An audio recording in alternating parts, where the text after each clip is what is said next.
Magandang araw po sa inyong lahat. Ang kwentong ibabahagi ko sa inyo ngayon ay ipagpatuloy natin ang kwento ni Roger.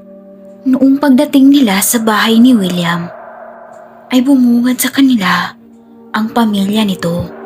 Tila ba kakaiba ang kanilang paraan sa pagtitig kay Roger. Kung kaya't dahil doon, ay bigla itong kinilabutan. Magandang hapon po sa inyo. Ako po pala si Roger. Wika ko pa noon sa mga magulang ni Roger. Ikinagagalak ka naming makita rito, iho. Halika, pumasok ka sa loob. Maraming mga pagkain rito at tiyak na mabubusog ka. Huwag kang mahihiya dahil tayo-tayo lang naman ang nandito dahil wala kaming ibang bisita. Buti na lang napasama mo itong kaibigan mo, William.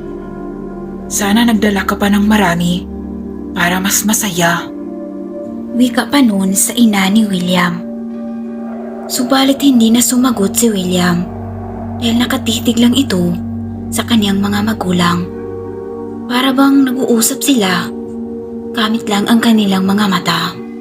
O siya, di bali. Ang mahalaga nandito ka, Roger. Halika na sa kusina, sumunod ka sa akin. Wika pa noon sa ina ni William na agad naman akong sumunod rito. Naku bro, ang dami naman ito. Wika ko pa noon sa aking kaibigan na si William. Mangha-mangha ako noon ni Selena dahil napakaraming pagkain ang nasa hapag ng mesa. Naku, titigan niyo lang ba ang pagkain? Sige na, kumain na kayo. Ikaw, iho, huwag kang mahiya ha. Kumain ka ng marami at pwede ka rin magdala sa inyo. Wika pa noon sa ina ni William. Talaga po? Naku, salamat naman po tita. Matutuwa yun ang lola ko. Walang anuman, iho.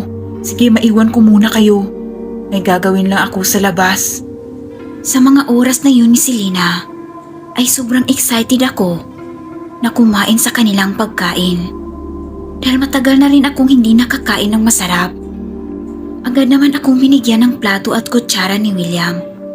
Pagkatapos nun, ay kumuha na ako ng iba't ibang putahe at nilagay ko ito sa aking plato. Grabe William, ang dami niyo talagang handa. Parang isang buong barangay na ang makakain nito ah. Naku, Roger, kunti nga lang yan eh. Kasi yung iba nakatakas. Siguro kung hindi lang sila nakatakas, tiyak na mas marami pa kaming handa. Mas marami pa nitong nakikita mo ngayon. Wika pa noon ni William na agad naman akong naguguluhan. Anong ibig mong sabihin pare? Ano yung nakatakas?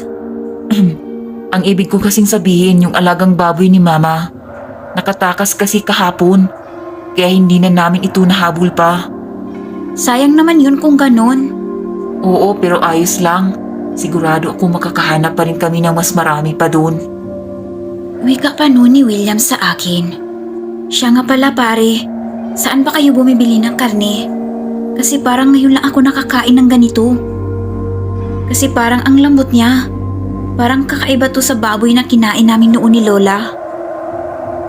Dito lang malapit sa amin. Matagal kasi namin yung pinakuluan para lumambot yung karne. Wika pa noon ni William sa akin. At maya-maya pa ay bigla akong natigilan sa aking pagkain. Para bang may nakain akong matigas na bagay. Subalit nagulat ako, Miss Selena, noong nakita ko na mata ito ng tao. William, anong ibig sabihin nito? Bakit mata ito ng tao? Huwag niyong sabihin mga aswang kayo at niluloko mo lang ako. Sigaw ko pa noon kay William, Miss Selena. Hindi ko na alam kung ano ang aking gagawin. Sa mga oras na yun, ay gusto ko na lang tumakbo. Teka lang, huminahon ka muna, Roger. Hinaan mo lang yung boses mo. Baka marinig ka pa ni nanay. Eh ano naman kung maririnig niya ako? So totoo nga, mga aswang nga kayo. Roger, tumigil ka muna. Makinig ka muna sa akin para hindi ka mapahamak. Sigaw pa noon ni William na agad naman akong natigilan sa kanyang sinabi. Ganito yun, Roger. Magsasabi ako ng totoo sa'yo. Nung una, may balak talaga akong masama. Pero ngayon na-realize ko na hindi kita dapat niloko. Dahil ang bait mong tao. Patawad kung nagawa ko to sa'yo. Hayaan mong makabawi ako sa'yo. Tutulungan kita. Huwag kang mag-alala, akong bahala. Basta tumahimik ka lang. E paano pa ako magtiwala sa'yo, William? Minsan kitang pinagkatiwalaan, pero niloko mo lang pala ako. Sigaw ko pa noon kay William. Sa mga sandaling iyon, ay biglang dumating ang kanyang ina. Dahil narinig nito ang aming pagtatalo ni William. Oh anak, ano bang nangyari sa inyo? Nagkaaway ba kayo? Naku, wala po, Nay. Nagbibiruan lang po kami ni Roger. Di ba, Roger? Hindi ako sumagot kay William noon, Miss Selena. Ang tanging ginawa ko ay pumalipas ako ng takbo. Subalit hinarangan ako ng ama ni William at ang mga kapatid nito. At saan ka naman pupunta, bata? Hindi ka na makakaalis rito. Uwi ka pa nun sa ama ni William na unti-unting nagbago ang kanyang anyo. Nagbabaga na ang kanyang mga mata at naging mabalahibo na ang kanyang katawan at walang humpay ito sa kanyang paglalaway. Maya-maya pa ay dahan-dahan itong lumapit sa akin ni Selena at tila ba nagkahanda ito para umatake sa akin.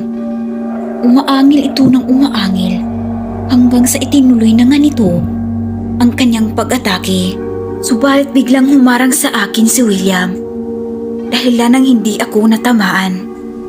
Roger, tumakas ka na at huwag ka nang babalik rito.